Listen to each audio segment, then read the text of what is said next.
अस्सलाम वालेकुम। 2023 के हम पास पेपर डिस्कस कर रहे हैं। 3 पेपर हमने डिस्कस कर लिए हैं। चौथे पेपर को हम लगे हुए हैं जो कि junior clerk board of revenue का है। इसके 64 एमसीक्यूज डिस्कस कर लिए हैं। इससे आगे आज हम बढ़ेंगे और इस पेपर को इंशाल्लाह ताला आज हम कंप्लीट करेंगे। तो स्टार्ट करने से पहले अहम अनाउंसमेंट, 2019 से लेकर 2025 तक के हम तमाम पास पेपर को डिस्कस करेंगे और कोशिश करेंगे कि एक एक एमसीक्यूज को डिटेल डिस्कस करें।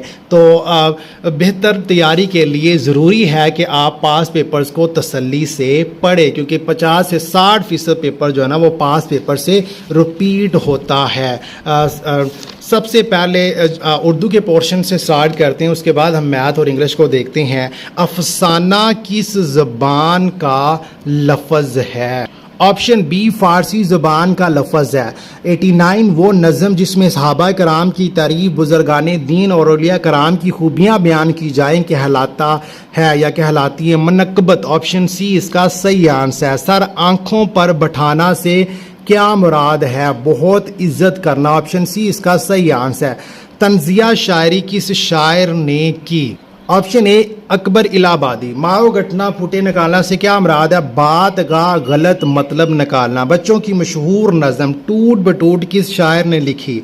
बच्चों ये सूफ़ी तबस्सुम ने लिखी। ये बहुत ही इम्पोर्टेंट एमसीक्यूज़ है। ये पिछले दिनों 29 जून को एक पेपर हुआ है, तब भी ये फर्स्ट टाइम के ज़िलेदार के पेपर में ये एमसीक्यूज़ बना था। उसके बाद एक शेर है, ये आरजू थी तुझे गुल के रूबरू करते हम और बुलबुल बेताब गुफ्तगू करते। ये शेर किसका? ये हैदर अली आतिश का है। पानी भरना का क्या मतलब है? गुलामी करना। कसीदा लफ्ज़ निकला है कसस से। इलामा इकबाल का पहला शेरी मजमुआ कौन सा है? बच्चों असरारे खुदी इकबाल का पहला शेरी मजमुआ है। अब ये भी क्वेश्चन बनता होता है कि इकबाल की वफ़ात के बाद कौन सी बुक शाया हुई इकबाल की? वो रमगान हजाज थी। बैन करना किस शेरी सन्नफ़ का जुज़ है? मरसिया। इस्लामिक स्टडी पोर्शन है। 99 MCQ name the battle of which हज़रत खालिद बिन वलीद रज़ियल्लाहु तआला अन्हु participated first time for Muslim. तो ये 8 हिजरी की हुई 629 AD में बैटल ऑफ मुत्ता, ग़ज़वा मुत्ता वो जंग थी जिसमें हज़रत खालिद बिन वलीद ने जो है ना वो पहली दफ़ा मुसलमानों की तरफ से शिरकत की थी। इस जंग के बाद इन्हें सैफुल्लाह का लक़ब मिला था। 8 तलवारें टूटी थी हज़रत खालिद बिन वलीद के हाथ से। नेक्स्ट MCQs है, विच सूरा of the holy Quran in which Allah has promise to protect the holy Quran? अल्लाह ने कुरान की हिफाजत का ज़िम्मा खुद लिया। तो ये सूरत अल हिजर में है। ये इसका बच्चों यहाँ पर हवाला है। अब हम पोर्शन डिस्कस करते हैं इंग्लिश का। What is the synonyms of gigantic? तो इसका मीनिंग क्या होता है? इसको किस तरह पढ़ेंगे? जाइगेनेटिक इसको पढ़ेंगे। इसका मतलब होता है बहुत बड़ा, दियोहैकल।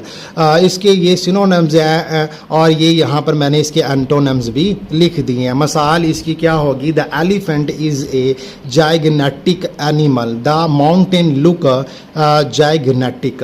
तो नेक्स्ट एमसीक्यूज़ की बात करते हैं। Give the meaning of the idiom break out. Break out क्या होता है?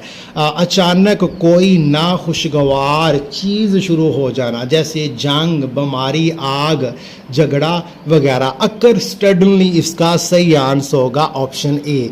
The idiom kick the bucket means, इसका मतलब क्या होगा? फोत हो जाना यानी मर जाना। डेथ का गैर रस्मी और मुहावराती अंदाज। तो टू डाई ऑप्शन डी इसका सही आंसर होगा। उसके बाद the meaning of the idiom pick up your ears. तो इसका मीनिंग क्या होगा बच्चों?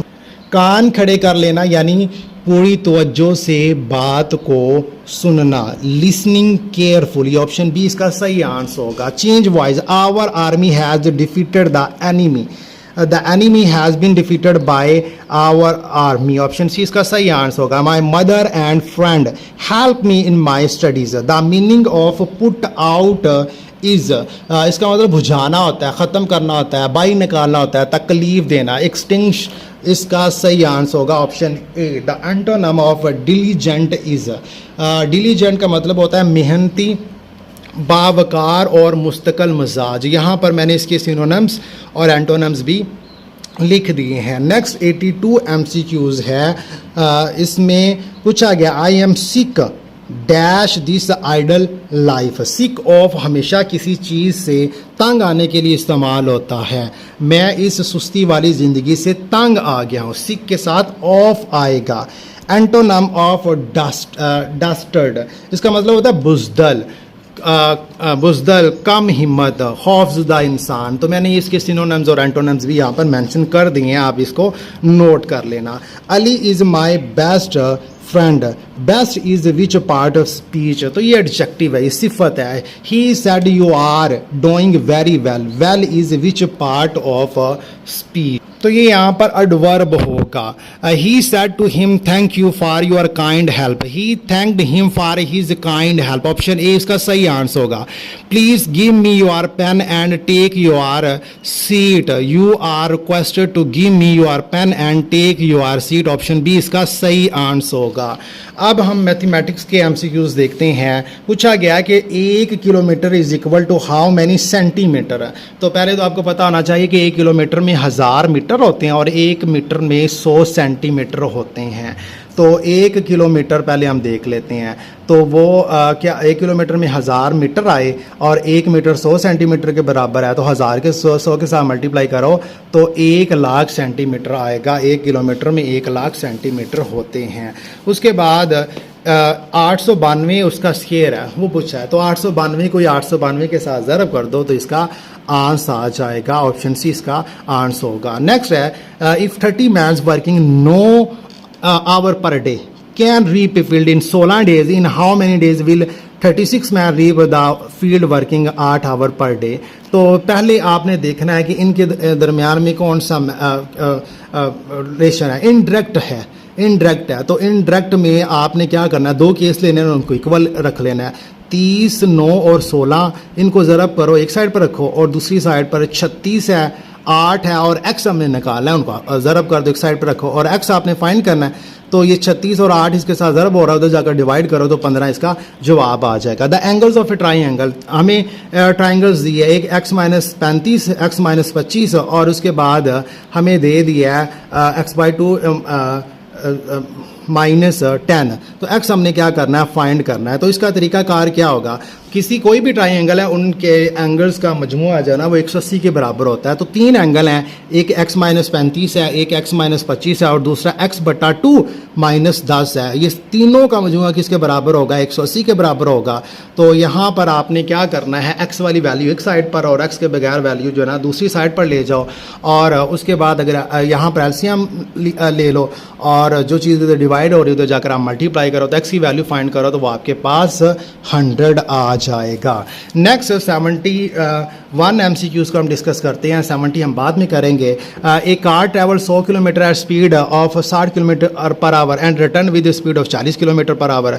एक गाड़ी है वो 100 किलोमीटर उसने कवर किया, जाती दफ़ा उसने 60 किलोमीटर पर आवर की स्पीड थी, जब वो वापस आया तो उसकी 40 किलोमीटर पर आवर स्पीड थी। तो हमने उसकी होल जर्नी की एवरेज स्पीड हमने निकालनी है। तो उसका तरीकाकार क्या होगा, time taken to cover 100 kilometre पहले हम मेंशन कर लेते हैं। जब वो गया तो डिस्टेंस बटा स्पीड होता है, तो डिस्टेंस 100 है और स्पीड 60 है, तो 1.66 आएगा। जब वो वापस आया तो 100/40 करो तो वो 2.5 आएगा। तो अब आपने एवरेज निकालनी, तो एवरेज स्पीड बराबर होगी total distance by total time. तो टोटल डिस्टेंस 100 + 100 200 हो जाएगी और टोटल जो क्या कहते हैं कि उसकी टाइम होगा, पहले 1.66 था फिर 2.5 था, उन दोनों को ऐड कर दो बटे में तो आपके पास जो जवाब आएगा वो 48 किलोमीटर पर आवर आएगा। नेक्स्ट है वो कि if n is a natural number, 2 की पावर 2n है, -4 की power 2n is always dividable.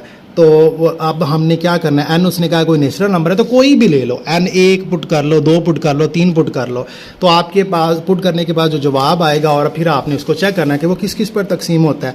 तो मैं क्या करता हूँ, n मान लेता हूँ वो 1 है, तो इसमें जब मैं दर्ज करूँगा 9 की पावर 2n था ना, n की जगह पर 1 आया, -4 की पावर 2n था तो n की जगह पर फिर 1 आया, तो 2 की पावर 9 -4 की पावर 2, तो 9 को 9 के साथ ज़रब किया 81, 4 को 4 के साथ ज़रब किया 16, 81 में से 16 निकालो तो 65 इसका जवाब आएगा। और 65 जो है ना वो 13 पर भी तकसीम होता है और 5 पर भी तकसीम होता है। नेक्स्ट MCQs है 73। Average weight of 100 people increase by this kg when one person of 45 kg is replaced the new man, the weight of the new man is. तो सबसे पहले हम देखते हैं टोटल वेट इंक्रीज्ड। हम क्या करेंगे, जो 10 है वो 1.5 के साथ मल्टीप्लाई कर देंगे। तो 10 को जब 1.5 के साथ मल्टीप्लाई करेंगे तो वो 15 आएगा। तो new weight of the new man हमने निकालना है, तो हम क्या करेंगे कि वो जो 45 kg है उसके अंदर यही 15 हम ऐड कर देंगे, तो हमारे पास नया जो पर्सन है उसका जवाब आ जाएगा 60। इसका आंसर होगा ऑप्शन बी। तो बच्चों अब ये कंप्लीट हो गया है। बेहतर प्रिपरेशन के लिए बच्चों आप चैनल्स को सब्सक्राइब ज़रूर करें और कोशिश करें कि हर एक MCQs को डिटेल डिस्कस करो और साथ साथ नोट्स बनाओ, इससे आपकी बेहतर प्रिपरेशन होगी। Thank you very much.